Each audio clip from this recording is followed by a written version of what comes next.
Hello, everybody, and welcome into today's episode of Around the Slice. I have a very exciting and fun episode planned for you today, and that is something I did last year. So I'm doing this for the second year in a row. Hopefully, we can make this a tradition every year moving forward. I am doing 2024 starting QB predictions, 32 NFL teams, 32 different starting quarterbacks. I wanted to do this because before we get into the weeds, if you will, of the offseason, what players are going where, what players are going to resign, before I tell you guys what targets I want for the Bills, since this is a Bills themed podcast, I'm a Bills fan, of course. I wanted to kind of step back and just take a whole view of the league, if you will, of all 32 teams.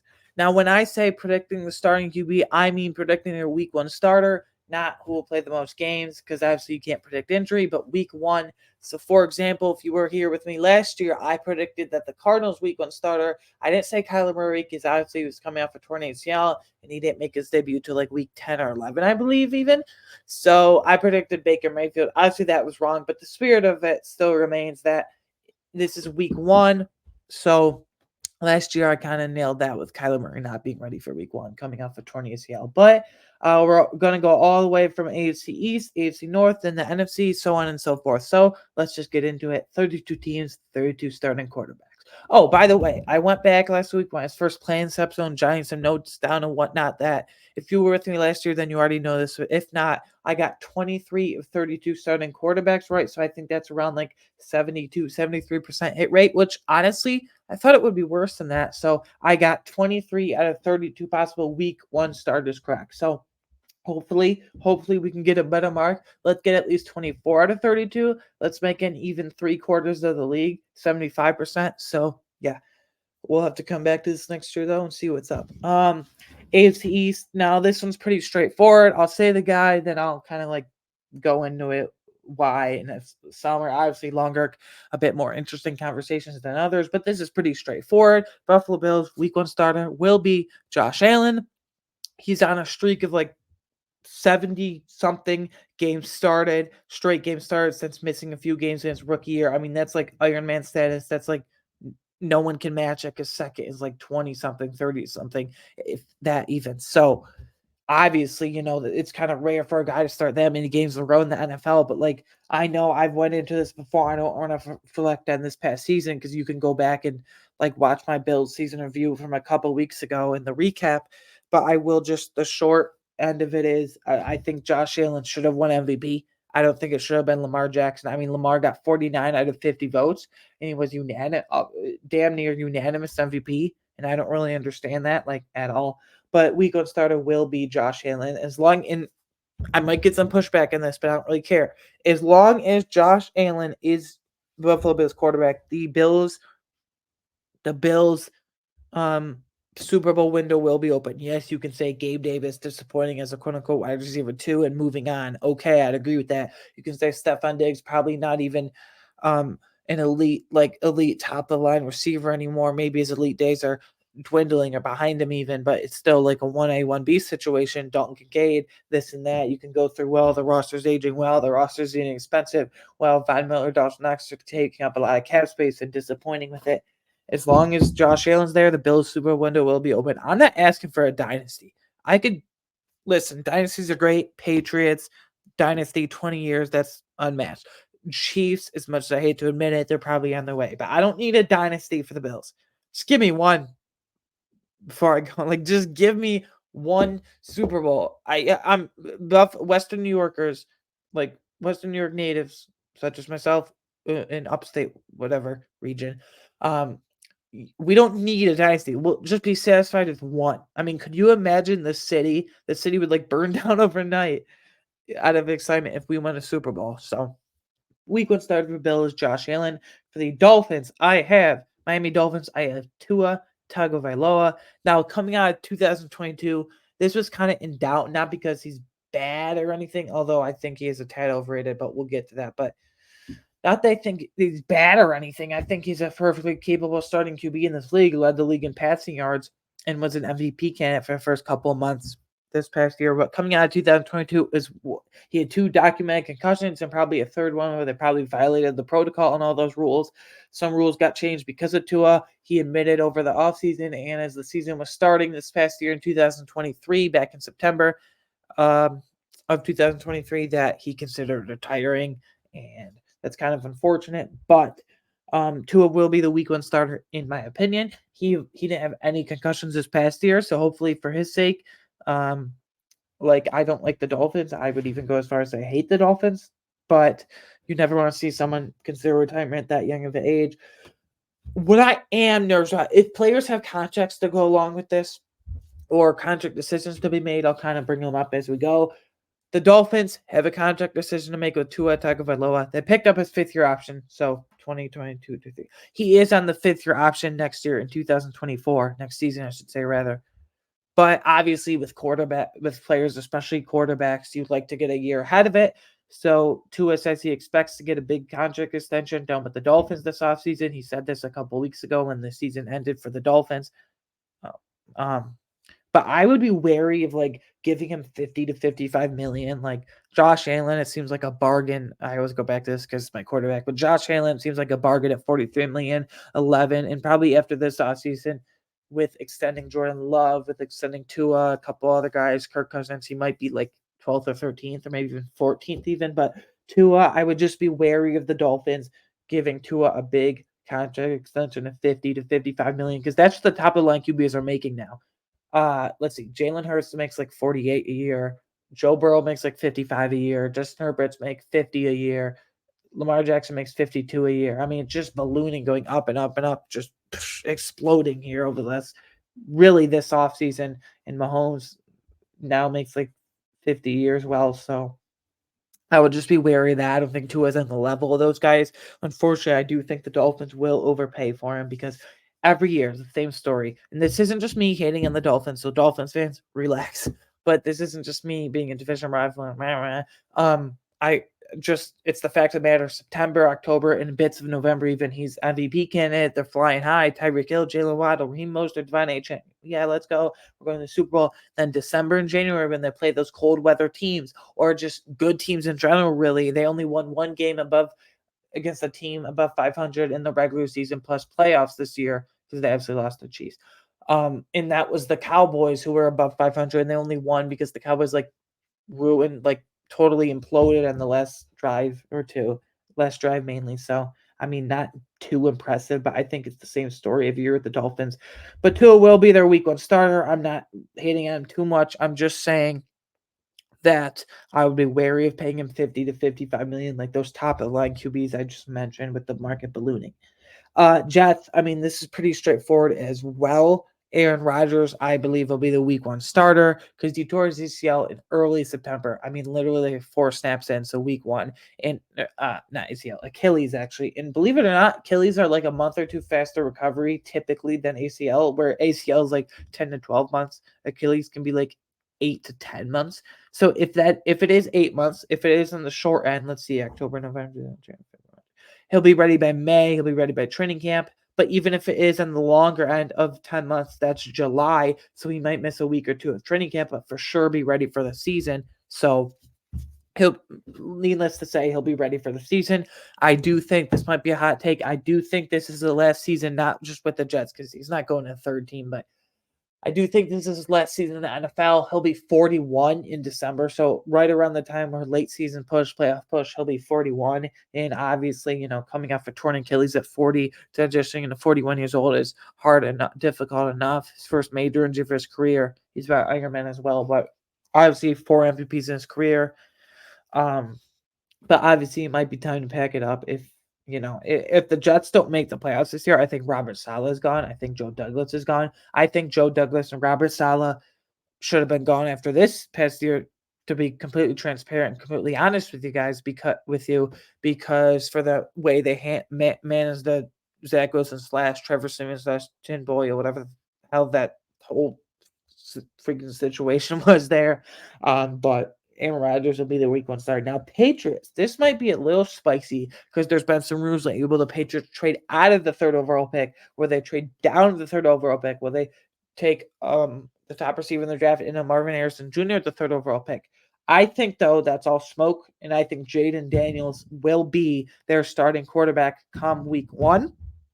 I think it will be Caleb Williams at the top. Caleb Williams going to the Bears, and then Drake May going to the Commanders, and then Jaden Daniels going to the Patriots. The only reason I think the Patriots shouldn't draft Jaden Daniels is if they stay pat and draft Marvin Harrison Jr.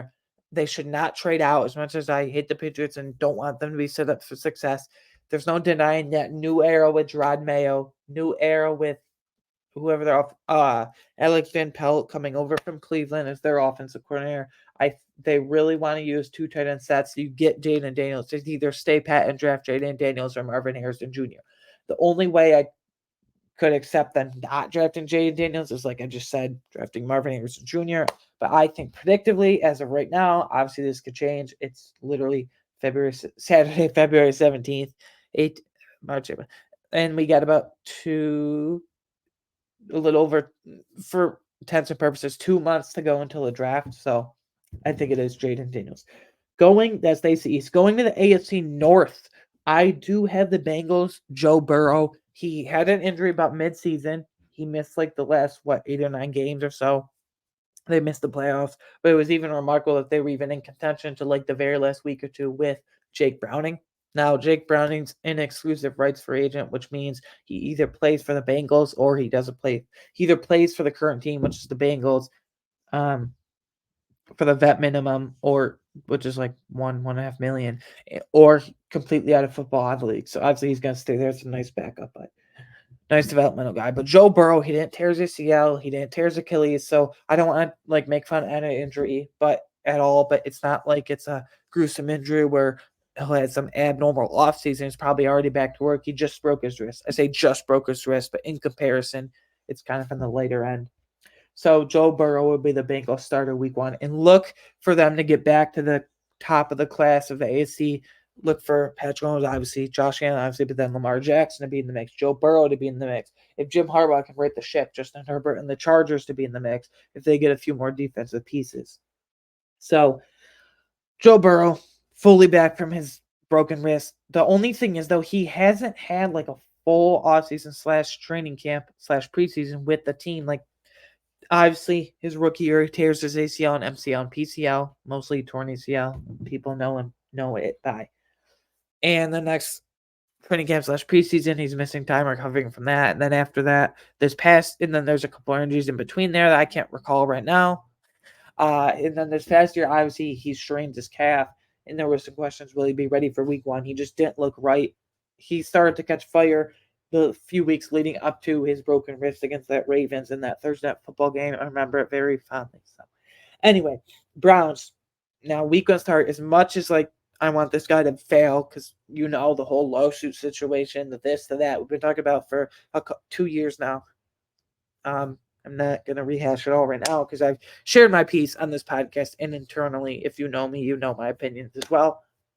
Browns, though, Deshaun Watson, like Dorian Thompson-Robinson, like whatever, it's developmental third string backup at best. Joe Flacco, I mean, he proved that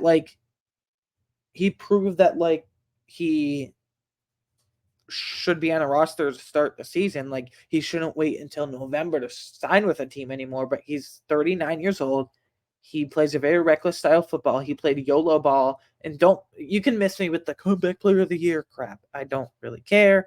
I've shared my piece in that too. DeMar Hamlin, like, what did Joe Flacco do? He come back from being terrible? He come back from off the couch, come back from eating cereal in the morning? I don't know.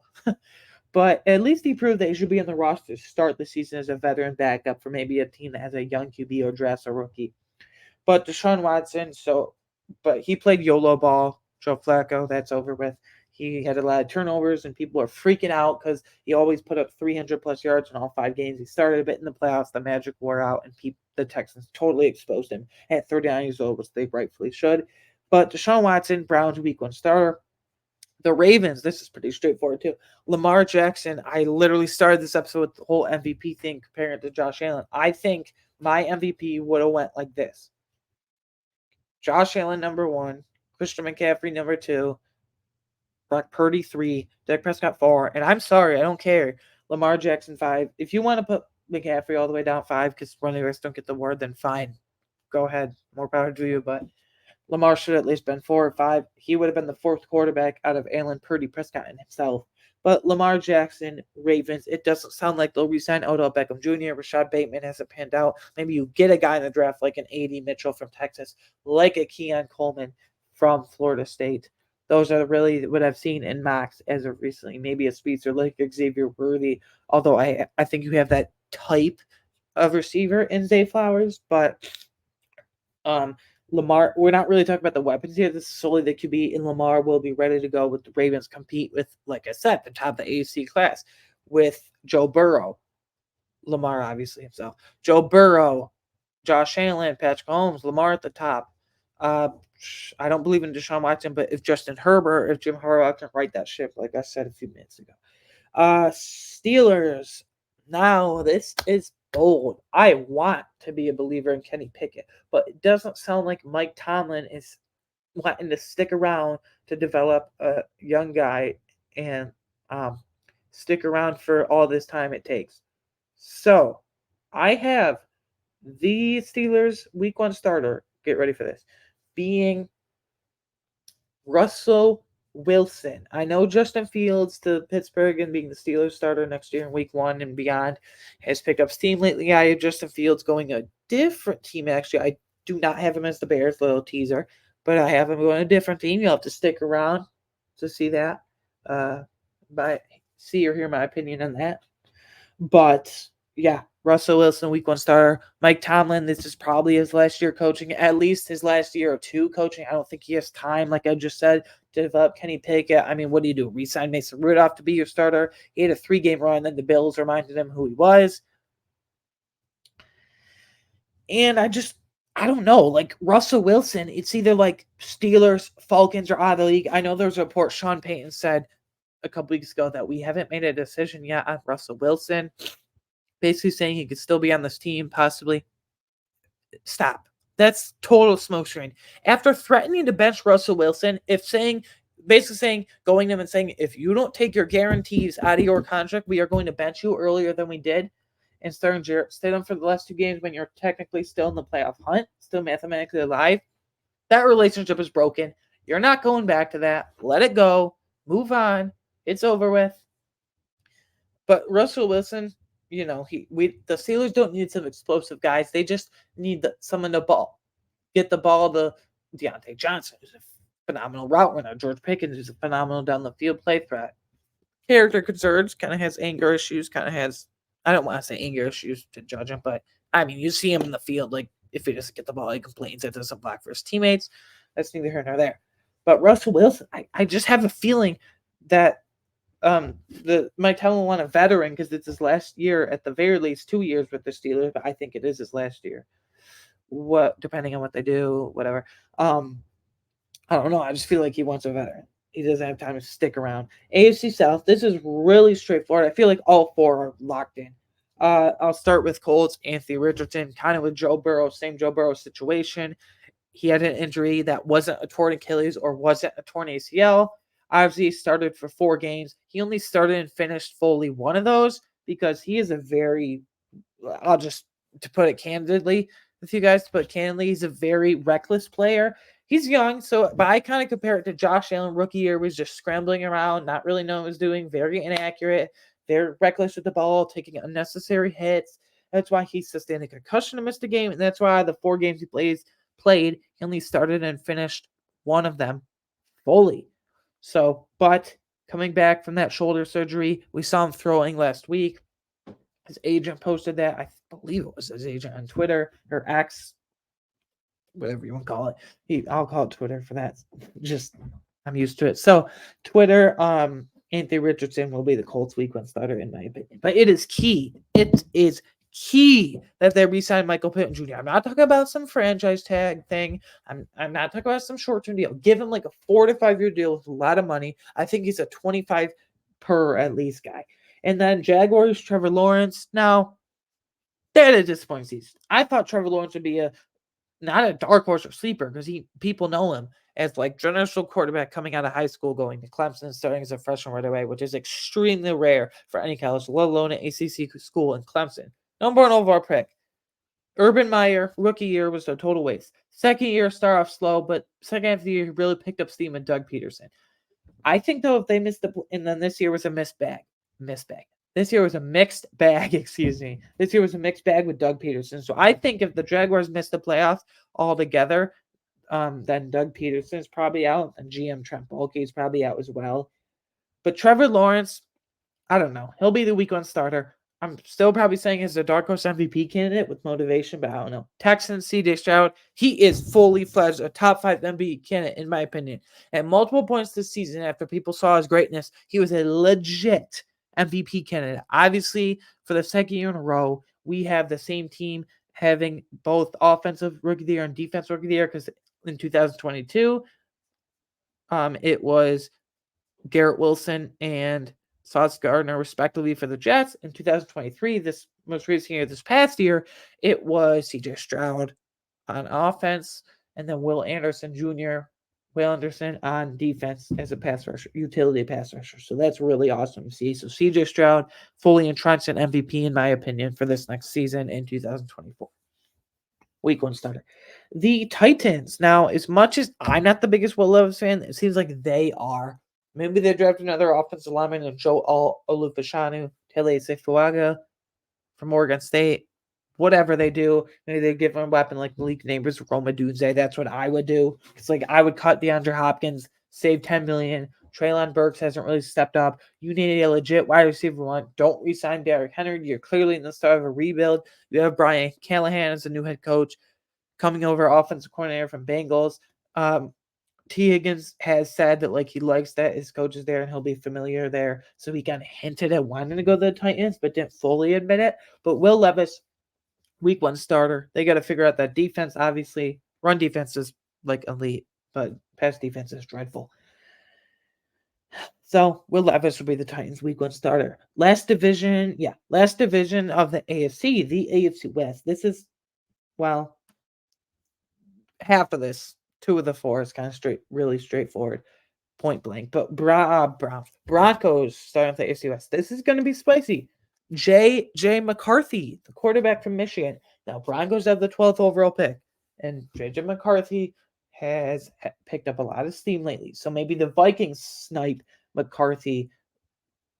Broncos from McCarthy at pick before at 11. Maybe another team does in the top 10. I wouldn't draft McCarthy until like late first round, if that, but people really, really like him because Michigan never asked them to do too much. And it was always ground and pound and built in the trenches over there with Jim Harbaugh. Now Sharon Moore is there, but I see JJ McCarthy won't be there anymore.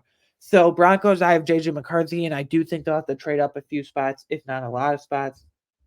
I mean, they're at 12, so I don't know how much it will take. But yeah, Chargers locked and loaded. Justin Herbert, obviously another star quarterback. People think like, oh, Justin Herbert hasn't won anything, that blah blah blah, and Justin Herbert's overrated. And Justin Herbert's not elite. I think he's elite. I think he's up there with like obviously a tick below Mahomes, Allen, but I think he's on par with Burrow. I think he's on par with Lamar Jackson, if not a tad better. I think he's on par with Jalen Hurts, who I didn't mention yet, but those other guys. But Justin Herbert, I think you have to draft another receiver or Brock Bowers at tight end. You got to draft Malik Neighbors, Roma Dunze, Brock Bowers, someone like that. I see all these mocks with Alt and Fashanu or Fashanu going there, and I just don't get it. But week one starter for the Chargers will be Justin Herbert after his broken thumb or whatever it was. Chiefs, Patrick Mahomes, obviously, I hate to admit it, starting a dynasty right in front of our eyes, won 3 Super Bowls in his first 6 seasons. It would have been 4 if they just didn't get mutilated by the Buccaneers. They're in the way of everyone. They're in the way of the Ravens. They're in the way of the Dolphins. They're going to be in the way of the Jets if they want to get to where they're going to get. If anyone wants to get where they want to get to the Super Bowl, you're going to have to hell or high water. You're going to have to go through the Kansas City Chiefs. And this is not a hot take. Don't come at me with, well, this team played that. No. The Bills and Josh Allen played the Chiefs, and Patrick Mahomes was the best, hands down. It wasn't particularly close. The Ravens scored 10 again, or wait, wrong order. The Dolphins scored 7 against them. Uh, the Dolphins scored 7 against them. The Ravens scored 10 against them. The 49ers scored, because they had a lot of field goals, 13-69, 10 against their defense and 3 field goals. So, and the Bills scored 27 against their defense. And Purdy, Jackson, Tua combined had 4 touchdowns against that elite Chiefs defense. And the Bills, along with 27 points, Josh Allen had 3 touchdowns just on his own. So 1 less than those other 3 combined. I really like those other 3 QBs, especially Brock Purdy. But I don't think it's up for debate that the Bills, especially Josh Allen, paid Patrick Mahomes and the elite Chiefs defense the best. I mean, it's really not up for debate. But Patrick Mahomes, I see a Chiefs week 1 starter. Okay, Raiders. This might be a hot take. I just think they're standing pat with Aiden O'Connell. I don't know. He had the game against the Chargers, but suit me up, coach. I could go out there and play on the Chargers defense. Their run defense is horrible. Their pass defense is even worse. Actually, they're both dreadful, let's be honest. I mean, they literally won 63-21 or something like that. It was 49-0 at halftime. Woo-hoo. I think Aiden O'Connell, surrounded by Jacoby Myers, surrounded by Michael Mayer's second year. Please don't make him play special teams again. I mean, why is he playing special teams as a early second round pick?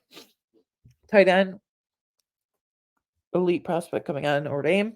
Go Irish, my team, whatever. I don't know. I think Antonio Pierce is built on running games, so I don't foresee Josh Jacobs being there. So that will be Zamir White's place to hold for now. I think he's built on running game in trenches like O-line, D-line. I don't think he wants to air it out a ton. I just don't. There was a report today that they trade up for Jaden Daniels. Raiders are picking at 13. If you have to go up to Commanders at 2 or even Patriots at 3, good freaking luck. You're not. That capital will be like 2 first-round picks plus 1 this year and then 1 next year, and a handful of other ones, early picks, second, third, whatever, what have you. You're not doing that. So I think they're just content with Aiden O'Connell. I do. I think they want to ground and pound and play in the trenches, especially with Antonio Pierce there. So I think they'll figure out next year. And I see Jimmy Garoppolo, Jimmy G as they call him, Jimmy Garoppolo got suspended 2 games, and they're going to cut him in early March to save $10 million against the cap. NFC East, Commanders. I do have Drake May. I think it goes Caleb Williams at 1 of the Bears, Drake May at 2 of the Commanders, Jaden Daniels at 3 of the Patriots, and then Marvin Harrison Jr. 4 of the Cardinals. That's everyone's top 4. If you want to have like some other one where Harrison goes to Patriots, fine. But I think May going to the Commanders, I think it is a really, I don't know how I love that fit between Cliff Kingsbury and Drake May with Cliff Kingsbury, I should say, rather. But, I mean, it's interesting. So I think Drake May will be the week 1 starter for the Patriots. He has a great supporting cast there. I don't foresee them re-signing Curtis Samuel, but could they go after another running back to complement Brian Robinson Jr., B. Robbins, they call him, like an Austin Eckler, like another receiving back of that type, like a Zach Moss, and then receivers Terry McLaurin, Curtis Samuel. They'll probably cut Logan Thompson at 10, but Drake May will be set up really well in his rookie year.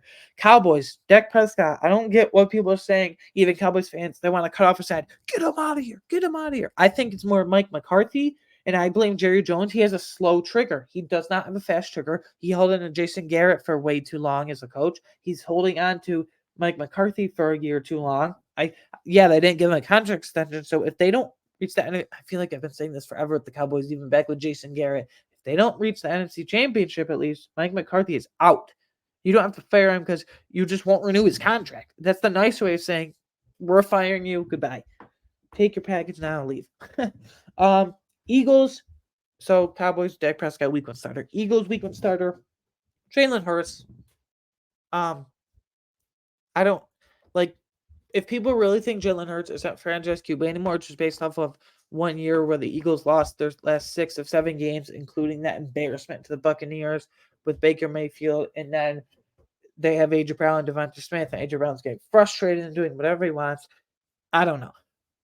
Needless to say, though, Jalen Hurts is still a franchise QB in my mind. They just got to get new corners on defense. So Jalen Hurts, week 1 starter for the Eagles. Giants, I really wanted them to go in a different direction here. I mean, Daniel Jones, think of the last 2 contracts that have really screwed the QB market and screwed owners in the last few years. Deshaun Watson signing that 248 every penny guaranteed, no matter if injury, no matter if get suspended, fully guaranteed. You get every penny. Coming off 26 sexual assault cases and lawsuits, sure, we'll give you that. Isn't that stupid? Or the Daniel Jones one getting 40 million a year, and now there's no middle ground for those military quarterbacks. That's why Buccaneers will probably overpay for Baker Mayfield. That's why Justin Fields will want at least 40 to 42 a year.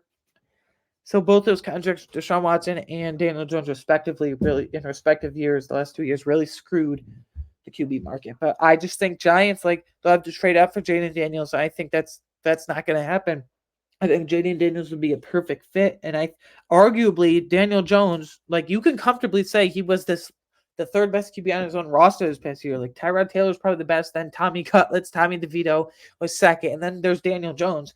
He tore his ACL in early October, so that's early enough. He'll probably maybe he starts the year on PUP and misses the first 4 games or whatever. But yeah, first 4 games. But I don't know. I just if they don't make the playoffs, I think Brian Dable's out. I think Joe Schoen is out. Shane, whatever, however you say it. I should probably know because he was the former Bills assistant GM to Brandon Bean, but whatever. I'll say it Schoen, whatever. Joe Schoen.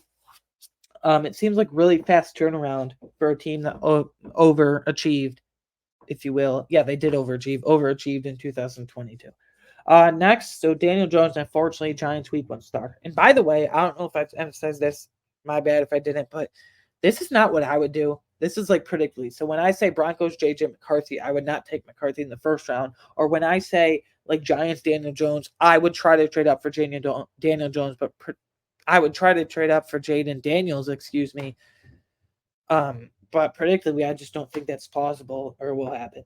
And it's moving on to the NFC North. I said the Bears. I already said my top 3 picks, and I think it will be Caleb Williams. This is another example of I would not do this. I would pick up Justin Fields' 5th-year option. Some people are saying, well, what if they could draft Caleb Williams, and what if they could keep Justin Fields and then trade the worst one? Maybe trade Caleb Williams if Justin Fields outbattles him in training camp. First of all, that would be super weird. Why would you trade a first overall pick after he hasn't even played for you? I know Eli Manning, his father was kind of moaning about it when he was first drafted, and he was drafted. Chargers traded the Giants the very next day. Whatever. But this is 2024, not 2004. So 20 years later, that would be super weird if you did that. I would keep Justin Fields. I would trade back the 1 overall pick. Maybe the Patriots want to come up from 3. Maybe the Giants again want to come up. Falcons, Raiders. I would trade back. Obviously still in the top 8, but I would trade back in the top 8 somewhere to get Marvin Harrison Jr. or at the very least Malik Neighbors or Roma Duse. But I think Caleb Williams will be the Bears' week 1 starter. Predictably, it's not what I do, but predictably. Lions, these are 3 pretty strict. Well, 2. Lions, Jared Goff. I think people hate on Jared Goff way too much. I'd be looking to give him a 2-year, maybe even 3-year contract extension because I believe he is a free agent in 2025 next offseason. So I'll be looking to get that done a year early. If I'm Brad Holmes, jury's still on James Williams, but he's hit on draft pick after draft pick. Look at this past year: Jack Campbell, Jahmyr Gibbs, Sam Laporta, Brian Branch. A ton of guys. Look at last year, even 2022 draft. Malcolm Rodriguez at linebacker. Jameson Williams, like I just said, at receiver. Then look at 2021. Amon-Ra St. Brown. And look at the Chiefs contracts they've given out that have paid dividends. David Montgomery in that 2-back system. So I really like the big of this Lions team. So Jared Goff, absolutely week 1 starter. Packers, Jordan Love. This is my dark horse MVP candidate right now. If I were to say, who do you think outside the top 5 odds? I don't look at betting odds and stuff because obviously I don't bet. But if you outside the Josh Allen's, the Patrick Mahomes, the Lamar Jackson, the repeat, the CJ Stroud, the Justin Herbert, any of the top end quarterbacks. Outside of that, who's your dark horse MVP pick right now? If I had to pick one, it is Jordan Love. He has really young receivers. I would like him to sign a veteran receiver in free agency next month to kind of push those young receivers, if you will, because they do have drops that sometimes they improved a lot over the season, though. But maybe get a veteran presence there. But that is my pick for dark horse MVP. So mark that down. Week 1 starter for the Packers, Jordan Love. Now, Vikings, this is interesting. I think they re-signed Kirk Cousins. Now, if they re-sign Kirk Cousins to $38, $40 million a year, does that mean they can't draft a Michael Penix Jr., does that mean they can't draft a Bo Nix in the second or third round? Or if the opportunity arises that JJ McCarthy falls to them 11? No, I think you don't give Kirk Cousins more than a 2-year deal. I think like 49, 50, and 69. Like 2 years, 78 million, like 39 a year, considering he will be 36 in August when the season starts. He'll be 36. Age 36 season, I mean. And then he's coming off a torn Achilles at that age. He might miss the first few weeks. So I think 2 years, 78 million ballpark for 39 a year is perfect. And you can still draft a young QB if you want. But I think like going from that quarterback series, like on Netflix in this past June 2023, I should say rather. Obviously, it was Patrick Mahomes, Marcus Mariota, Kirk Cousins. Kirk Cousins is the only one I cared about. He's a routine guy. He likes to stay in one spot. He'll probably want to rehab with the same medical team. He's a routine guy. He shops at Kohl's. He shops at Target. He's not this extravagant, like, fashion guy. I don't know. It just seems like he likes routine. I think him and the Vikings have mutual interest in reuniting. So I would give him a 2-year deal, and maybe you can get an out or cut him and save money in that second year after next year. But who knows? Moving on to our second to last division here. This has been fun. NFC South. For the Buccaneers, I have another guy returning. Now, it's kind of boring, but it is what it is. Baker Mayfield. I am fearful, like I said with the Daniel Jones contract, I am fearful they're going to give him like $40 million a year. And I wouldn't give Baker Mayfield more than a 2-year deal in terms of length. And in terms of AAV, like average per year, I wouldn't give him more than like 30 to 32 million a year. But like I said, I think he'll be severely overpaid. Unfortunately, I just kind of fear that. I don't know. Like, what has Baker Mayfield like been at this point? Yeah, he's been great this past season, but like over 4,000 yards, almost 30 touchdowns, less than 10 interceptions, single digit interceptions. That's great, but let's not forget the fact that he is a bust. Like being on 4 teams in 6 seasons, like he was on the Browns for his first 2 years. Then he kind of cycled through the Panthers, then cycled through the Rams. He had a cup of coffee there for literally like 2 games, 1 even. And then he was on the Buccaneers. I think that's where he'll stay. But I wouldn't give him more than 2 years at length at the most, and more than like 30, 32 million a year at the most either. And then Falcons.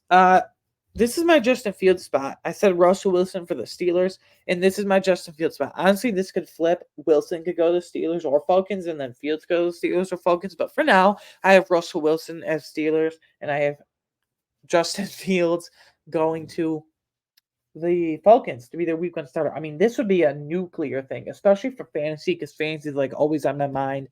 Listen to tons of podcasts and stuff that I really like. I won't name drop them here, so I'm not single anyone out, but really love them. And then, I mean, Justin Fields with his rushing ability with Bijan Robinson in the backfield, Drake London on the outside, Kyle Pitts and move all around. Maybe they draft another receiver. I wouldn't do a first round, but second or third round for sure. It's really deep.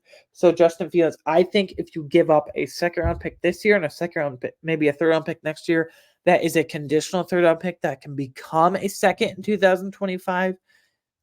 Based on percentage of snaps, based on some incentives, I think that would be a deal, and you can get that done. So yeah, Panthers, Bryce Young. I mean, he was really bad. I said it would take him a year or so, especially his rookie in the NFL, to adjust his size to NFL. He's 5'9". I mean, that's even shorter than Kyler Murray at 5'10" and Russell Wilson at 5'11". If you're shorter than Kyler Murray, that's kind of not concerning, but like that's kind of funny because Kyler Murray 5'10" is already small enough. So Bryce Young at 5'9". I said, if you recall, at different points last year in the draft process, it will take Bryce Young his all year in his first year in the NFL to adjust his size to NFL. I mean, if you're relying on the Panthers, didn't do him any good either. Like they did him a disservice because if you're relying on 34-year-old washed receivers, your wide receiver, quote unquote wide receiver 1, you got issues. And the offensive line, Ike Ekwonu hasn't developed as nicely as you wanted. Some other contracts like Bradley Bozeman have not looked too good. Chandler Zavala looks good at guard for the future, but I don't know.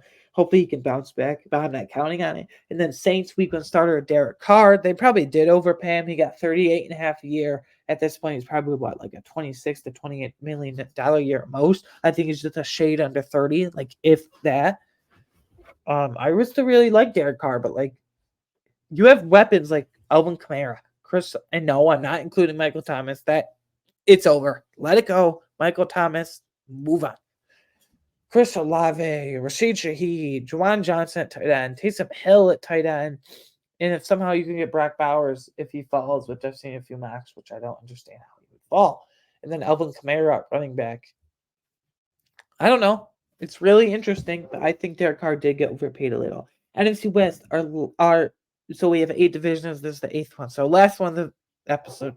NFC West 49ers. I do have Brock Purdy being their week 1 starter. Like I think he played pretty well against the Chiefs actually. He had like 330 something passing yards in the first half against the Chiefs. I know he only had like under 100 for the second half, but like I don't know.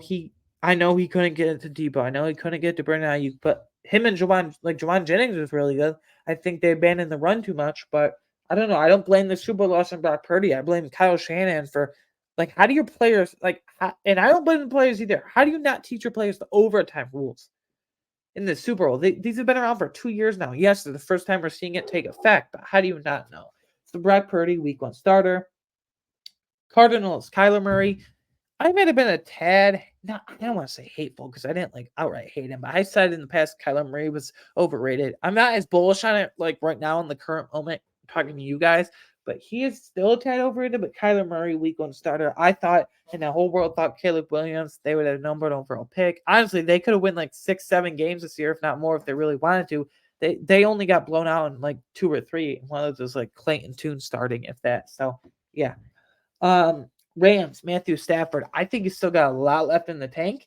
Now, I don't understand people who are saying first round mocks that like JJ McCarthy can play, or JJ McCarthy should draft JJ McCarthy and Michael Penix Jr. or Bo Nix at the back end of the first round where they're picking.